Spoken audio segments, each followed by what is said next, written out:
Antônia e Gabriele Salomão, alunos do 8º ano C, vamos apresentar o nosso projeto sobre os grandes matemáticos. Julius Henry Poincaré, de 1854 a 1912, foi um matemático, físico e filósofo da ciência francesa. Ingressou na Escola Politécnica em 1873. Continuou seus estudos na Escola de Minas sob a tutela de Charles Hermite. Se doutorou em matemática em 1879. Foi nomeado professor de Física Matemática na Sorbonne, em 1881, posto que manteve até sua morte. Antes de chegar aos 30 anos, desenvolveu o conceito de funções automórficas, que usou para resolver equações diferenciais lineares de segunda órbita com coeficientes algébricos. Em 1895, publicou seu Analysitos, um tratado sistemático sobre topologia. No âmbito das matemáticas aplicadas, estudou numerosos problemas sobre óptica, eletricidade, telegrafia, capilaridade, elasticidade, termodinâmica, mecânica quântica, teoria da relatividade e cosmologia. Foi descrito com frequência como o último universalista da disciplina de matemática. No campo da mecânica, elaborou diversos trabalhos sobre as teorias da luz e as ondas eletromagnéticas, e desenvolveu junto a outro matemático a teoria da relatividade. A conjectura de Poincaré foi um dos problemas não resolvidos mais desafiantes da topologia algébrica, sendo resolvida apenas em 2003 por um matemático russo, mais de um século após sua proposição. E foi o primeiro a considerar a possibilidade de caos no sistema determinista, em seu trabalho sobre órbitas planetárias. Este trabalho teve pouco interesse até que começou o estudo moderno da dinâmica caótica, em 1963. Em 1889, foi premiado por seus trabalhos sobre o problema dos três corpos. Alguns de seus trabalhos mais importantes incluem 3 volumes: Os Novos Métodos da Mecânica Celeste, publicados entre 1892 e 1899, e Lições de Mecânica Celeste, em 1905. Também escreveu numerosas obras de divulgação científica que atingiram uma grande popularidade, como Ciência e Hipótese, em 1902, O Valor da Ciência, em 1904, e Ciência e Método, em 1908. Charles Babbage, de 1791 a 1871, foi um cientista, matemático, filósofo, engenheiro mecânico e inventor inglês, nascido em Devon, que originou o conceito de um computador programável junto à Condessa Lovelace, Augusta Ada King. Charles Babbage é mais conhecido e, de certa forma, referenciado como o inventor que projetou o primeiro computador de uso geral, utilizando apenas partes mecânicas, a máquina analítica. Ele é considerado o pioneiro. Seu invento, porém, exige técnicas bastante avançadas e caras na época, e nunca foi construído. Sua invenção também não era conhecida dos criadores do computador moderno. Mais recentemente, entre 1985 e 1991, o Museu de Ciência de Londres construiu outra de suas invenções inacabadas, a máquina diferencial 2, utilizando apenas técnicas disponíveis na época de Babbage. Leonardo Fibonacci, também conhecido como Leonardo de Pisa, Leonardo Pisano ou ainda Leonardo Piccolo, mais reconhecido como Fibonacci, foi um matemático italiano nomeado como o primeiro grande matemático europeu da Idade Média. É considerado por alguns como o mais talentoso matemático ocidental da Idade Média. Ficou conhecido pela grande descoberta da sequência de Fibonacci e pela sua participação na introdução dos algarismos arábicos na Europa. Como outros matemáticos do seu tempo, contribuiu para o renascimento das ciências exatas, após a decadência do último período da Antiguidade Clássica e do início da Idade Média. Mas Fibonacci se destacou ao escrever Liber Abaci, em 1202, atualizado em 1254, a primeira obra importante desde Eratóstenes, isto é, mais de 1000 anos antes. O Liber Abaci introduziu os numerais indo-arábicos na Europa, além de discutir muitos problemas matemáticos. Fibonacci também é conhecido pela sequência numérica nomeada após sua morte como sequência de Fibonacci. Ele não descobriu, mas usou-a como exemplo no Liber Abaci. Bom, agora eu vou falar um pouquinho sobre os matemáticos e suas descobertas. Isaac Newton. Isaac Newton foi um astrônomo, alquimista, filósofo natural, teólogo e cientista inglês, mais conhecido como físico e matemático. Sua obra Princípios Matemáticos da Filosofia Natural é considerada uma das mais influentes da história da ciência. Publicado em 1687, o trabalho descreve a lei da gravitação universal e 3 leis de Newton, nas quais baseia a mecânica clássica. Ao mostrar a coerência que existe entre os sistemas que projetou e as leis do movimento planetário, Kepler foi o primeiro a mostrar que os movimentos dos objetos, tanto na Terra quanto em outros corpos celestes, são governados pelo mesmo conjunto de leis naturais. O poder unificador e profético de suas leis concentravam-se na revolução científica, no desenvolvimento do heliocentrismo e na crença popular de que a investigação racional poderia revelar o funcionamento mais íntimo da natureza. Newton construiu o primeiro telescópio do refletor funcional e desenvolveu uma teoria de cor baseada na observação de que um prisma divide a luz branca em cores diferentes no espectro visível. Agora eu vou falar um pouquinho do Pitágoras. Pitágoras foi um filósofo e matemático dos gregos jônicos e é mais conhecido como fundador do primeiro pitagórico. A maioria das informações sobre Pitágoras foi escrita depois que ele viveu por séculos. Portanto, há muitas poucas informações sobre ele. Ele nasceu em Samos e viajou para Egito e Grécia em 520 a.C. e voltou para Samos.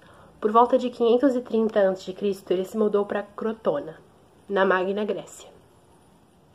Durante os anos de formação de Pitágoras, Samos foi um centro cultural próspero, conhecido por suas realizações em engenharia arquitetônica avançada, incluindo a construção do túnel Espalimos e sua cultura festiva, bem como um importante centro comercial no mar Egeu, para onde os comerciantes traziam mercadorias do leste. Próximo, de acordo com Christine L. Josgauer, esses comerciantes quase certamente trouxeram com eles as ideias e tradições do Oriente Médio.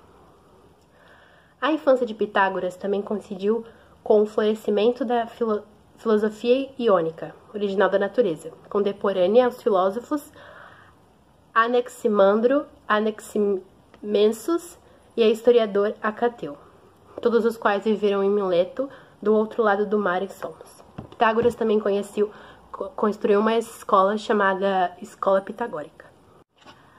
Bom, agora eu vou falar um pouquinho de Aristóteles. Aristóteles foi um filósofo grego do período clássico na Grécia Antiga, o fundador da escola persipatética e do Liceu, além de ser um aluno de Platão e professor de Alexandre o Grande.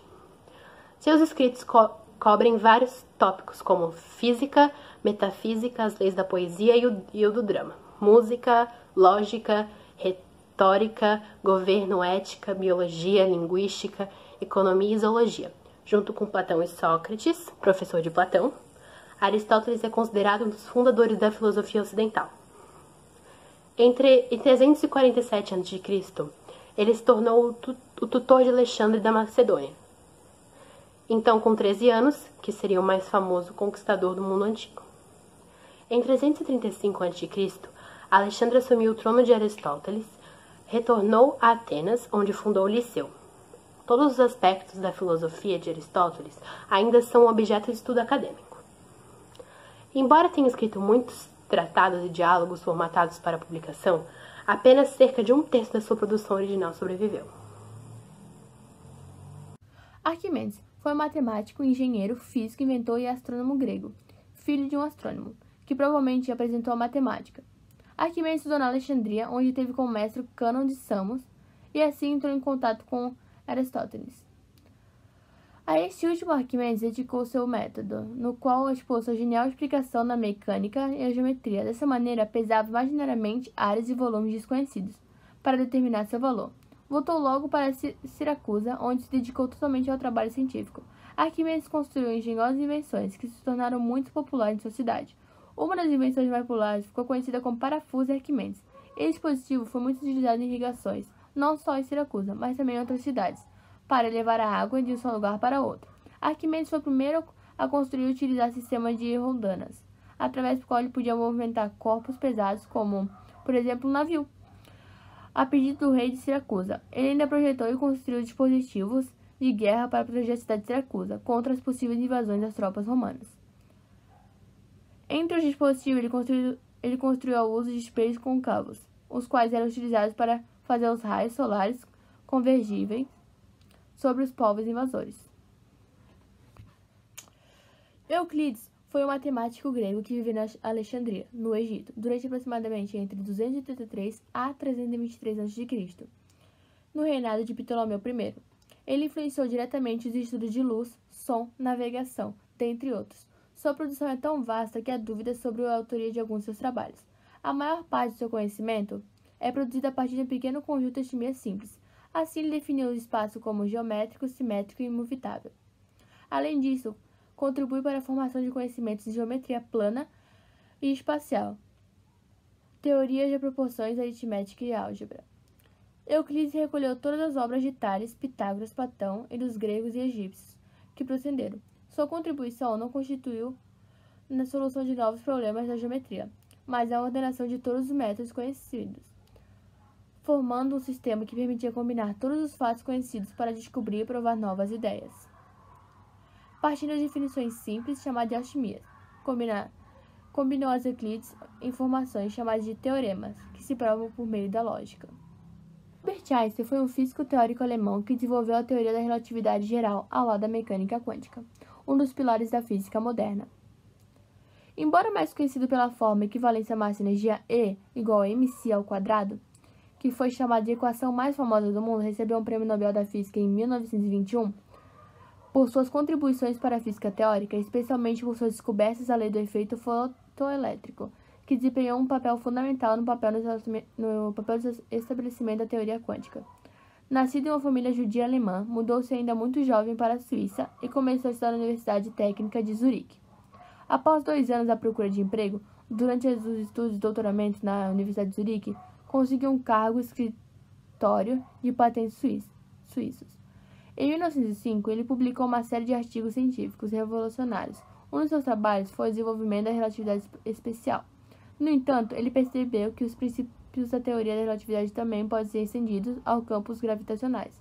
Em sua subsequente Teoria da Gravitação, de 1916, publicou um artigo sobre a relatividade geral 20. Então, gente, depois de muita explicação de todas as vidas dos matemáticos e as suas descobertas, a gente fez um joguinho pra vocês no Quizzes. É muito simples, é que nem o Kahoot. A gente vai estar acompanhando vocês têm que colocar o nome completo de vocês. E a turma, se puder, do lado. E dessa forma a gente vai poder ficar fiscalizando quem tá indo, quem tá subindo. E nós vamos ter prêmios. Primeiro lugar vai ser um cartão da Netflix. Segundo lugar vai ser algum chocolate. E o terceiro lugar vai ser alguma bala da Fine. Nós vamos deixar todos esses... A gente conversou com o colégio. A gente vai deixar todos os prêmios das 3 pessoas que ganharem. A gente vai deixar na secretaria com o nome e com a turma. Então aí a gente só conversa com essa pessoa certinho depois que ela ganhar. Pega o contato dela, vê que horas ela vai poder ir. A gente marca e deixa lá na secretaria certinho, pra essa pessoa pegar. Enfim, boa sorte. Espero que vocês tenham prestado atenção no vídeo. E tchau!